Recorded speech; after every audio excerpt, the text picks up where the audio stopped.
प्रणाम ऋषिगण। आसन ग्रहण करें।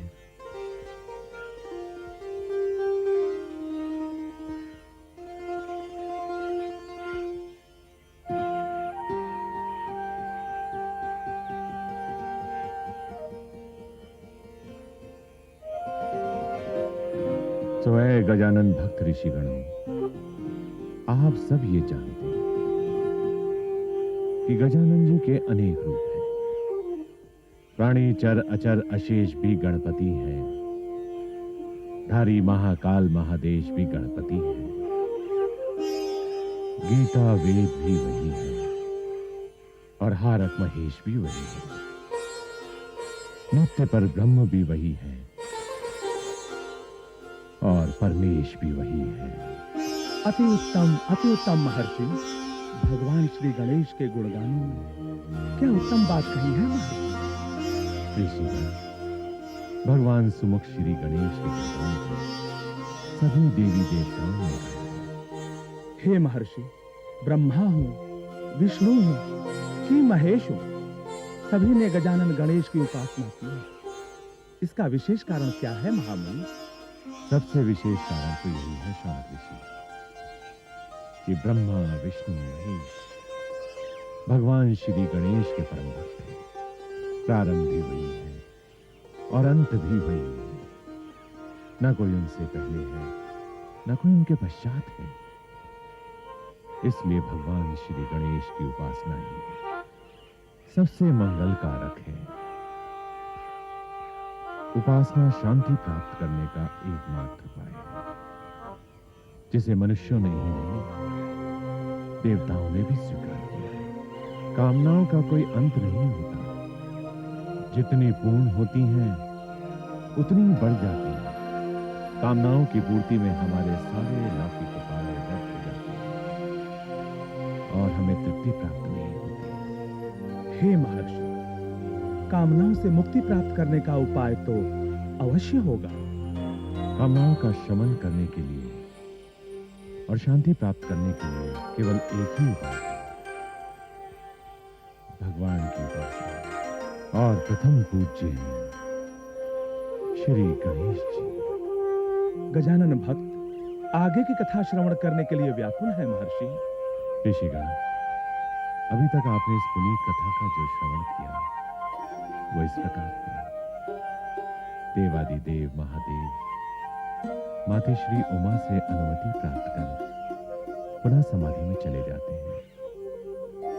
समस्त देवता गण की चिंता और बढ़ जाती है। असुर राक्षस तारकासुर कैलाश पर आक्रमण का आदेश दे देता है। शिवगण आक्रमण के भय से माता पार्वती के शयनागार में उपस्थित होते हैं। सखियां मातेश्वरी उमा को परामर्श देती हैं कि उनका व्यक्तिगत गण होना अति आवश्यक है। परामर्श अति उत्तम है। माता पार्वती ने उसे स्वीकार किया। उसी समय मातेश्वरी उमा अपने उद्यम से बालक गणेश की रचना की।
प्रणाम माता श्री।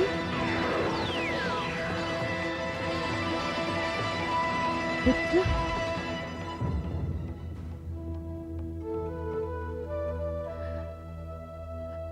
पुत्र, पुत्र, मैं अपनी प्रसन्नता का वर्णन शब्दों में नहीं कर सकती पुत्र। आपको प्राप्त करके मैं अनुभव कर रही हूं जैसे कोई निर्धन सहसा उत्तम धन पाकर खिल उठता है। मैंने आपको संतान के रूप में पाकर जैसे कोई अमूल्य रत्न प्राप्त कर लिया है। हाँ पुत्र, आज से आप हमारे पुत्र हो। आपके समान प्यारा इस संसार में हमें कोई नहीं होगा पुत्र, कोई नहीं होगा। माता श्री, ये सौभाग्य तो मेरा है कि मैंने आपको माँ की रूप में प्राप्त किया है। आज से आपका हर एक आदेश मेरे लिए शिरोधार्य होगा माता श्री। आपकी आज्ञा का पालन करना मेरा परम कर्तव्य होगा। केवल शीश पर आपका हाथ और आपका आशीर्वाद चाहिए माता श्री। अब तो हमारा हर आशीर्वाद आपके साथ ही रहेगा पुत्र। आप केवल परम सुंदर ही नहीं, परम बुद्धिमान, परम पराक्रमी भी होंगे। अपने हर कार्य का भार अब हम आप ही को सौंपेंगे। आज्ञा प्रदान करें माता श्री। आप मुझे हर एक कार्य में आज्ञाकारी पाएंगी। हमारे साथ आओ पुत्र। आदेश माता श्री।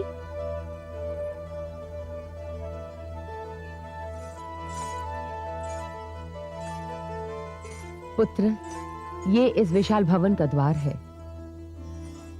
आज से आप इसी द्वार पर नियुक्त रहेंगे। मुझे आपका आदेश स्वीकार है माता श्री, लेकिन मुझे यहाँ क्या करना होगा?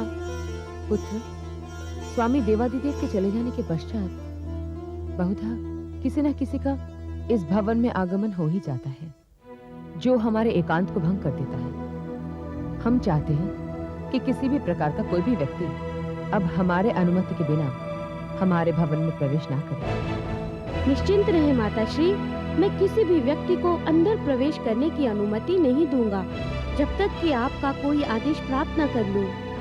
आपसे यही आशा है पुत्र। माता श्री, आपकी सेवा ही मेरा परम कर्तव्य है। पुत्र, भवन में केवल नारियां ही हमारी सेवा में उपस्थित हैं। भवन की सुरक्षा के लिए इस समय कोई भी पुरुष उपस्थित नहीं है। सारे पुरुष कहाँ हैं माता श्री? भवन के सारे पुरुष अब युद्ध में है पुत्र। युद्ध? किसके साथ युद्ध? असुर संघार का सुर ने हमारे कैलाश पर आक्रमण कर दिया है। यहाँ के रक्षक विश्वकर्मा शिवगण आदि सेना को लेकर उसे युद्ध करने गए हैं। पुत्र, विश्वकर्मा युद्ध स्थल से हमारे लिए युद्ध का समाचार अवश्य भेजेंगे। उनका समाचार जो भी हो, उसकी सूचना आप तुरंत आकर हमें बताएं। आप चिंता न करें माता श्री। आपका ये पुत्र अब किसी भी संकट को आपके निकट आने नहीं देगा।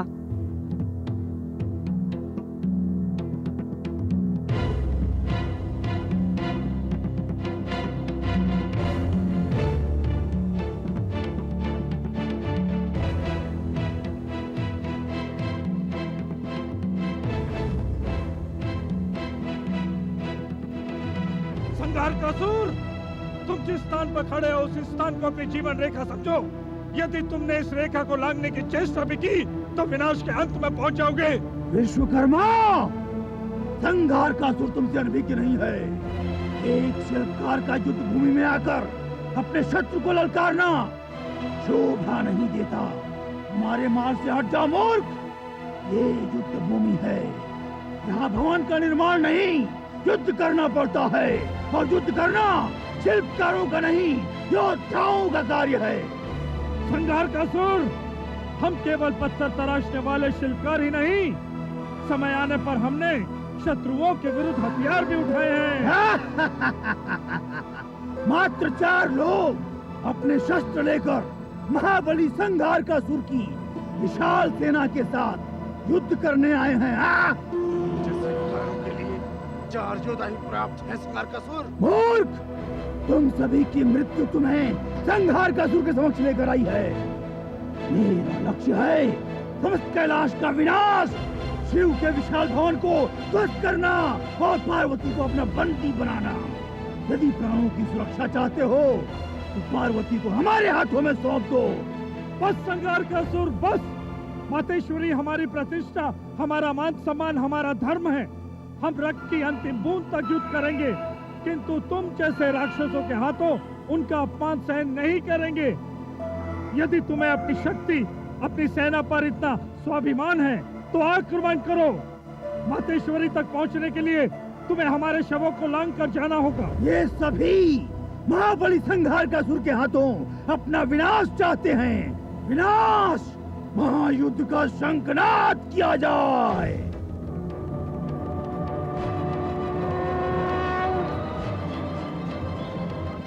आक्रमण! इंद्रदेव, इंद्रदेव, देवराज, हम समस्त देवताओं के लिए बड़ी चिंता का विषय है कि संघार का सुर ने कैलाश पर्वत पर आक्रमण कर दिया है। क्या? संघार का सुर ने कैलाश पर्वत पर आक्रमण कर दिया? जब हमारी मंत्रणा नितांत गुप्त थी कि हमने कैलाश को अपना शरण स्थान बनाया है, तो हमारी ये सूचना उसे कैसे प्राप्त हुई? अन्य कई देवलोक भी उसके पिता तारकासुर के अधीन हो चुके हैं, इसलिए वो भली भांति जानता है कि देवतागणों के लिए कैलाश ही एक सुरक्षित स्थान है, किंतु उसने यहाँ भी आक्रमण कर दिया। देवर्षि नारद ने उचित ही कहा था कि देवतागण युद्ध की तैयारी कर लें। कौन युद्ध के लिए तत्पर नहीं है? विवश तो हमें ब्रह्मदेव के वरदान ने किया। महादेव की अनुपस्थिति में कैलाश की सुरक्षा हम पर अनिवार्य है। उसने तो युद्ध की घोषणा कर ही दी थी, किंतु ये ज्ञात नहीं था कि वो अति शीघ्र ही कैलाश पर आक्रमण कर देगा। यदि अब कैलाश भी तारकासुर के अधीन हो गया तो क्या अब हमारी सुरक्षा के लिए कोई स्थान नहीं? कैलाश ऐसे ही उसके अधीन नहीं किया जाएगा। हम उससे युद्ध करेंगे। युद्ध के अतिरिक्त हमारे पास दूसरा रास्ता नहीं है देवेंद्र। मैं आपके युद्ध करने के मनोभाव से सहमत हूँ यमदेव। हमें निश्चित ही उसके समक्ष युद्ध के लिए जाना चाहिए, लेकिन ये बात भूलिए कि हम स्वयं यहाँ शरणार्थी हैं। हमारे पास ना कोई शस्त्र है, ना सेना। शस्त्र और सेना के बिना भी हम युद्ध करने में सक्षम हैं। हमने अनेकों बार तारकासुर जैसे दैत्य को पराजित किया है और अब भी उसके समक्ष युद्ध का ध्वज फहरा सकते हैं और अपने पराजय को विजय में बदल सकते हैं, किंतु ब्रह्मदेव के वरदान को बदल नहीं सकते। उस वरदान को बदलने की चेष्टा अवश्य कर सकते हैं। आज्ञा दीजिए इंद्रदेव। मैं यमदेव हूँ। केवल एक ही क्षण में समस्त शत्रुओं को मृत्यु के अंत में पहुँचा दूंगा। यमदेव, मत भूलिए कि आपका मृत्युलोक तारकासुर के अधीन है। आपका मृत्युलोक उसने आपसे युद्ध करने के पश्चात छीना था। जब आप अपने मृत्युलोक की सुरक्षा नहीं कर सके तो कैलाश पर्वत की सुरक्षा क्या करेंगे? अग्निदेव! नहीं यमदेव, ये समय आपसे उल्लंघना करने का नहीं है। युद्ध के इस संकट से निपटने के लिए हमें तत्पर रहना है। परिणाम कुछ भी हो, युद्ध किस चरण में प्रवेश करेगा, केवल इस पर अपनी दृष्टि रखिए।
संघारकासुर! उठिए महाराज, उठिए, हम आपको किसी सुरक्षित स्थान पे ले चलते हैं। अरे तुम लोग मेरी चिंता मत करो, मैं रक्त की अंतिम बूंद तक युद्ध करूंगा। तुम लोग अतिशीघ्र जाकर शीघ्र मातेश्वरी को किसी सुरक्षित स्थान पर पहुंचा दो। जाओ, जल्दी जाओ। जो आज्ञा महाराज। जाओ। तारकासुर की विनाश लीला कैलाश शिखर पर? ये तो आप बड़ा ही दुखद समाचार लेकर आए हैं ब्रह्मदेव। हे देवी, हे जगत पालक, तारकासुर ने जब इंद्रलोक एवं अन्य देवलोक पर अपना राज्य स्थापित कर लिया तो समस्त देवगण कैलाश पर्वत की ओर प्रयाण कर गए, किंतु तारकासुर ने अब कैलाश पर्वत पर भी अधिकार जमा लिया है। अतएव देवताओं के छिपने के लिए अन्य कोई स्थान शेष नहीं रहा। अर्थात तारकासुर प्राप्त हुए त्रिलोक विजेता के वरदान का पूरा लाभ उठा रहा है ब्रह्मदेव। उसे रोकने का कोई उपाय बताइए स्वामी। यदि कैलाश भी असुर तारकासुर के अधीन हो गया तो समस्त देवता कहाँ जाएंगे? देवादिदेव पुनः समाधि ग्रहण कर चुके हैं। देवी पार्वती कैलाश भवन में अकेली है, उनकी सुरक्षा अनिवार्य है। किसी भी प्रकार कैलाश को बचाना ही होगा स्वामी। कैलाश की सुरक्षा अब कठिन ही नहीं, असंभव है देवी। अब कैलाश को कोई सुरक्षित नहीं कर सकता। प्रजापति हिममान अपनी विशाल सेना से तारकासुर का विध्वंस कर सकते हैं प्रभु। उन्हें भी पराजय के अतिरिक्त कुछ भी प्राप्त नहीं होगा। इस समय समस्त देवता अपनी विशाल सेना लेकर उसके समक्ष जाएंगे तो पराजित होकर ही लौटेंगे। और फिर वरदान तो उसे आप ही ने दिया है ब्रह्मदेव, तो फिर निष्फल होने का कोई प्रश्न ही नहीं है। वरदान के अतिरिक्त ब्रह्मदेव ने उसे अभिशाप भी दिया है। उस अभिशाप को पूर्ण होने में अभी समय है देवी। कैलाश पर अपने पुत्र द्वारा कराया गया आक्रमण उसी अभिशाप का एक कारण है ब्रह्मदेव। अर्थात यदि किसी प्राणी से मृत्यु का भय हो तो आक्रमण के लिए तत्पर हो जाता है। संघारकासुर को अपनी मृत्यु का भय है, इसीलिए उसने कैलाश पर आक्रमण कराया। समस्या तो यही है प्रभु, नीलकंठ के पुनः समाधि में चले जाने से उसे अब किसी प्रकार का भय नहीं रहा। इस समय उसके मन में केवल एक ही उन्माद है कि वो देवी पार्वती का वध कर दे, क्योंकि उसके वध का कारण माता पार्वती के सुपुत्र हैं। यदि तारकासुर अपने अपवित्र निश्चय में सफल हो गया तो? इससे पूर्व कि चंद्रमौलेश्वर भगवान शिव समाधि समाप्त करके पुनः कैलाश पर प्रस्थान करें, संघारकासुर कैलाश पर एक एक जीवधारी को समाप्त कर अपने उद्देश्य में सफल होना चाहता है। इस समय वो अपने पिता से भी अधिक अत्याचारी हो गया है। बड़ी से बड़ी शक्तियां भी उसका सामना नहीं कर सकती हैं देवी।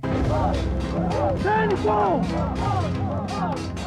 संघर्ष चलता रहे।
विश्वकर्मा, तुम्हारे भाग्य में हमारे हाथों कष्टदायक मृत्यु लिखी है।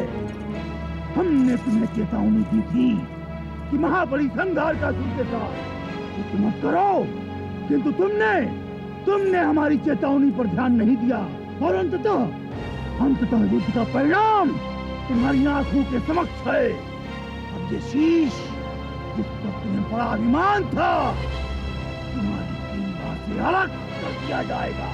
स्वीकार है मुझे, कैलाश के अभिमान और उसकी प्रतिष्ठा का सौदा करके शीश झुकाने से उत्तम है शीश कटा दिया जाए। हमें अपने प्राणों से अधिक अपना धर्म, अपनी सभ्यता प्रिय है। युद्ध में शत्रु के विरुद्ध शीश झुकाना वीरता नहीं, शीश कटाना वीरता है। संघारकासुर, शीश कटाना वीरता है।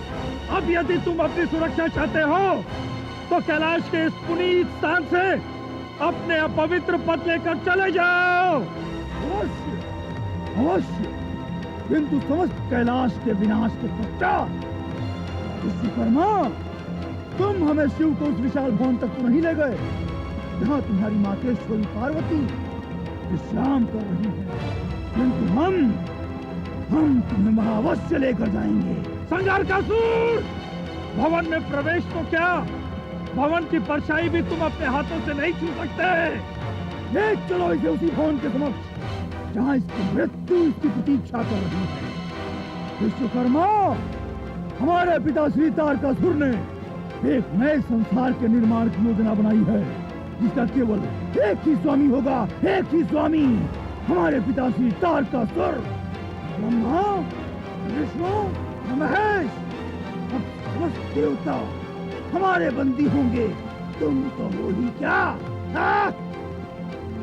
अब ऐसा विनाश करेंगे, ऐसा विनाश करेंगे, सारा कैलाश त्राहिमाम त्राहिमाम पुकार उठेगा। त्राहिमाम त्राहिमाम त्राहिमाम त्राहिमाम त्राहिमाम त्राहिमाम त्राहिमाम। रुक जाइए, भवन के अंदर कोई प्रवेश नहीं करेगा। आप इस समय हमें भवन में जाने से नहीं रोक सकते। मातेश्वरी का आदेश है कि किसी को भी भवन के अंदर आने की अनुमति ना दी जाए। हमारा मातेश्वरी के समक्ष जाना अति आवश्यक है। आप हमें द्वार पर रोकने वाले कौन हैं? मैं अपनी माताश्री का आज्ञाकारी पुत्र हूँ। मातेश्वरी के पुत्र? प्रणाम भ्राताश्री, आप हमें मातेश्वरी के समक्ष जाने की अनुमति दें। मैं माताश्री के आदेश पर ही द्वार पर नियुक्त किया गया हूँ। उनके आदेश के बिना मैं किसी को अंदर जाने की अनुमति नहीं दूंगा। समस्त कैलाश संकट में है भ्राताश्री। प्रश्न कैलाश की प्रतिष्ठा का है। कैलाश के मान सम्मान को शत्रु अपने पैरों से कुचल रहा है। क्या हमारे शत्रु का ये दुस्साहस कि वो कैलाश के मान सम्मान को अपने पैरों से कुचले? अब कैलाश की और हमारी सुरक्षा असंभव है भ्राताश्री। संघारकासुर ने समस्त कैलाश की चोटियों को हमारे रक्त से लाल कर दिया है। अब उसकी विनाश लीला को रोकना किसी के बस में नहीं है। महाराज विश्वकर्मा ने हमें आदेश दिया है कि हम मातेश्वरी को किसी सुरक्षित स्थान पर ले जाएं। उनके आदेश का पालन करने के लिए हमें तुरंत यहाँ आना पड़ा। हमें मातेश्वरी को युद्ध समाचार देने के अतिरिक्त उन्हें किसी सुरक्षित स्थान पर भी ले जाना है। आप लोग माताश्री की चिंता न करें, उनकी सुरक्षा हमारा परम कर्तव्य है। युद्ध भूमि से जो भी समाचार महाराज विश्वकर्मा ने भेजा है, आप हमें उसका वृत्तांत कहकर सुनाइए। महाराज विश्वकर्मा संघारकासुर के द्वारा बंदी बना लिए गए हैं भ्राताश्री। महाराज विश्वकर्मा बंदी बना लिए गए? हाँ भ्राताश्री, केवल यही नहीं, संघारकासुर ने सभी को अपना बंदी बना लिया है। हम युद्ध हार चुके हैं भ्राताश्री, हम युद्ध हार चुके हैं। हम बड़ी मुश्किल से अपने प्राण बचाकर मातेश्वरी को यह समाचार देने आए। उन तक हमारा यह समाचार पहुंचाना अति आवश्यक है। समस्त कैलाश पर्वत पर संघारकासुर का अधिकार हो चुका है। अब वो भवन की ओर बढ़ रहा है। उसे बढ़ने दो। संघारकासुर से युद्ध हम करेंगे। हम अभी माता पार्वती से युद्ध में जाने की अनुमति लेकर आते हैं।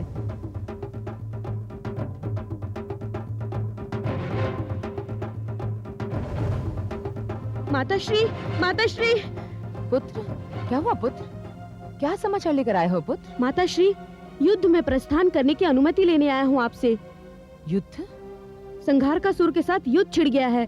अब मेरा युद्ध में जाना अति आवश्यक है। हाँ माताश्री, मुझे महाराज विश्वकर्मा की सहायता के लिए जाना पड़ेगा। वो युद्ध भूमि में अकेले हैं। नहीं, तब तो मैं आपको कदापि युद्ध में जाने नहीं दूंगी। संघारकासुर भवन की ओर बढ़ रहा है, मुझे उसे रोकना होगा माताश्री।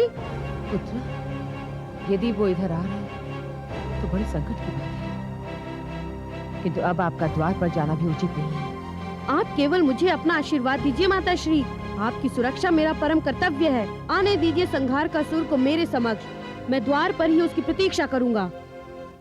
हे जगत पालक, देवलोक इस समय बड़े संकट की परिस्थिति में है। देवलोक के इतिहास में ऐसा कभी नहीं हुआ जो अब उत्पन्न होने जा रहा है। ब्रह्मदेव, देवलोक पर ऐसा क्या संकट आ गया जो आप इतनी चिंता में हैं? ये केवल हमारे लिए ही नहीं प्रभु, आपके लिए भी चिंता का विषय है। चिंता का विषय है? केवल शिवलोक, विष्णुलोक और ब्रह्मलोक तारकासुर के अधीन होने से शेष रह गए थे प्रभु, किंतु अब शिवलोक का कैलाश भी तारकासुर के अधीन हो गया। क्या शिवलोक का कैलाश दैत्यराज तारकासुर के अधीन हो गया? तारकासुर ने महादेव चंद्रमौलेश्वर की अनुपस्थिति का पूरा लाभ उठाया है। यदि वो कैलाश पर उपस्थित होते तो तारकासुर कैलाश पर आक्रमण करने का कभी साहस न करता। देव, कैलाश की प्रतिष्ठा को बचाने वाला अब कोई नहीं है प्रभु। समस्त शिवगण कैलाश की रक्षा के लिए अपना शीश गवा चुके हैं। विश्वकर्मा और वीरभद्र को दैत्य संघारकासुर ने अपना बंदी बना लिया है। कैलाश की रक्षा कीजिए प्रभु, कैलाश की रक्षा कीजिए। क्या इंद्रदेव, अग्निदेव, यमदेव जैसे बलिष्ठ देवता इस समय कैलाश पर उपस्थित नहीं है? वे सब वही हैं प्रभु, किंतु आप तो भली भांति जानते हैं समस्त देवता गण भी उससे युद्ध नहीं कर सकते, क्योंकि उस दैत्य राज्य का साहस बहुत बढ़ गया। तारकासुर का ये साहस शेषलोक के लिए संकट का प्रकटन है। शिवलोक पर अपना अधिकार स्थापित करने के पश्चात वो कहीं ब्रह्मलोक या विष्णु लोक पर अपना आक्रमण न कर दे। ये तो स्वाभाविक ही है देवी। शिवलोक पर उसकी विजय सबसे बड़ी विजय है। यदि शिवलोक पर उसने अपना राज्य स्थापित कर लिया तो निश्चित ही वो विष्णु लोक और ब्रह्म लोक की ओर बढ़ेगा। हे जगत पालक, मैंने तारकासुर को त्रिलोक विजेता का वरदान देकर समस्त देवलोक को एक प्रकार से अभिशाप दे दिया है। अब समस्या ये है प्रभु कि महादेव जब अपनी समाधि से उठेंगे और उन्हें ज्ञात होगा कि शिवलोक तारकासुर के अधीन हो गया है, तो हम उन्हें क्या उत्तर देंगे? ब्रह्मदेव, उसके आक्रमण को तो केवल महादेव ही रोक सकते हैं। कैलाश की प्रतिष्ठा, देवी पार्वती की सुरक्षा हमारा परम कर्तव्य है, किंतु अब समय बहुत कम है ब्रह्मदेव। हे नारायण, इस संकट का निवारण केवल आपके हाथ में है। संघारकासुर अपने अभिमान में भवन की ओर बढ़ता चला जा रहा है।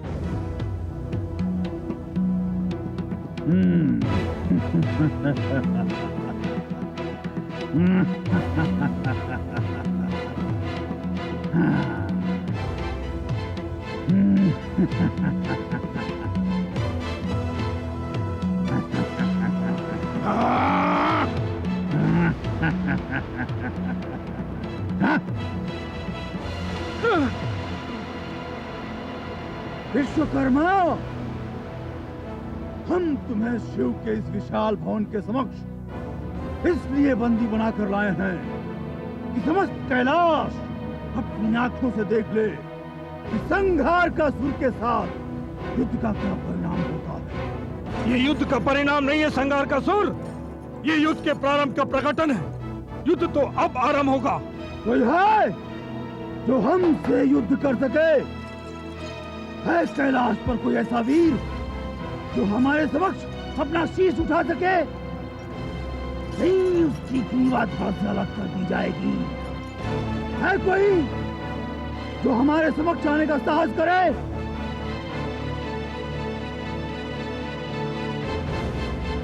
कोई नहीं है। ये शिवगणों की कायर सेना है।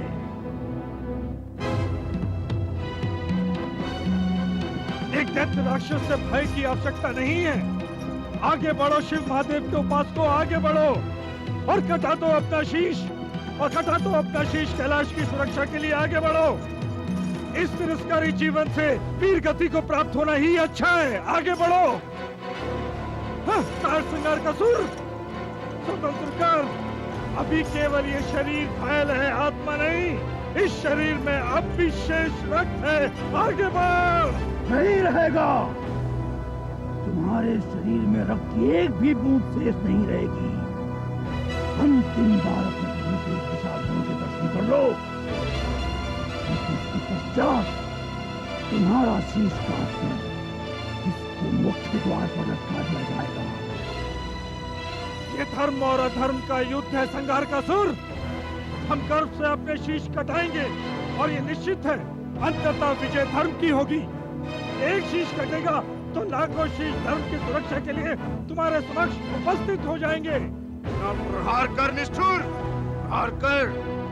हमें अपने जीवन से अपनी प्रतिष्ठा प्रिय है। प्रहार कर। तुम्हारे शीश कटने तो निश्चित है, क्योंकि तुम्हारे शीश कटेंगे तुम्हारी मातेश्वरी पार्वती के समक्ष। हाँ, हम चाहते हैं पार्वती अपने स्वामी भक्तों के शीश अपने चरणों में तड़पता हुआ देखे। सैनिकों, जाओ और पार्वती को हमारे समक्ष बंदी बनाकर ले आओ। रुक जाओ सैनिकों, रुक जाओ। महादेव तुम्हें इस अपराध के लिए कभी क्षमा नहीं करेंगे। कह दो अपने सैनिकों से अपने अपवित्र चरण लेकर भवन में प्रवेश न करें। रुक जाइए। कहाँ जा रहे हैं आप लोग? भवन में किसी भी अपरिचित व्यक्ति को प्रवेश करने की अनुमति नहीं है। कोई भी आगे नहीं बढ़ेगा। हमारा मार्ग छोड़ दो बालक। असंभव। मैं इस भवन का द्वारपाल हूँ और मेरी माताश्री इस समय शयनागार में है। किसी भी व्यक्ति को अंदर प्रवेश करने की अनुमति नहीं दी जाएगी। बालक, क्या तुम नहीं जानते समस्त कैलाश पर हमारा अधिकार हो चुका है? किंतु अब नहीं रहेगा। समाप्त कर दो इसे।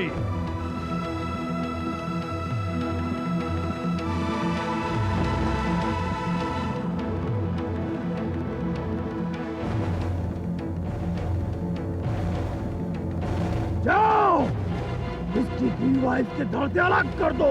कोई भी सैनिक आगे बढ़ने की चेष्टा नहीं करेगा। हमारे हाथों अपनी मृत्यु क्यों चाहता है बालक? हम त्रिलोक के युवराज और इस कैलाश के विजेता महाबली संघार का सुर हैं। हम माता पार्वती के पुत्र गणेश हैं, इस कैलाश के युवराज। किसी सैनिक से युद्ध करना हमारा अपमान होगा। हम युवराज हैं तो युवराज से युद्ध करेंगे। आओ हमारे समक्ष। कैलाश के युवराज, पार्वती के पुत्र? हाँ, हम पार्वती नंदन गणेश हैं। गणेश? हाँ संघार का सुर, तुमने जो कैलाश की शांति भंग करने का अपराध किया है, महाराज विश्वकर्मा जैसे सम्मानित देवता के साथ युद्ध करने का पाप किया है, उसका दंड तुम्हें अवश्य दिया जाएगा। बालक, तुम्हारा ये दुस्साहस कि हमसे ऊंचे स्वर में बात करो। मत भूलो तुम इस समय एक वीर योद्धा महाबली संघार का सुर के समक्ष खड़े हो। हम विनाश की आंधी हैं बालक। इसके समक्ष बड़ा से बड़ा वृक्ष जड़ों के साथ पड़ जाता है, ठीक इसी प्रकार बड़े से बड़ा योद्धा भी संघार का सुर के समक्ष आकर अपने विनाश को प्राप्त हो जाता है। फिर तुम जैसे अबोध बालक की हमारी शक्ति के समक्ष योग्यता ही क्या? निसंदेह विनाश की आंधियां बड़े से बड़े वृक्ष को गिरा सकती हैं, किंतु वृक्ष में लगी एक छोटी सी डाली को उससे अलग नहीं कर सकती। तुम मुझे एक छोटा शिशु या बालक समझने की कोशिश मत करो संघार का सुर। यदि अपने प्राणों की सुरक्षा चाहते हो तो लौट जाओ। कदापि नहीं। अब समस्त कैलाश पर हमारा अधिकार है।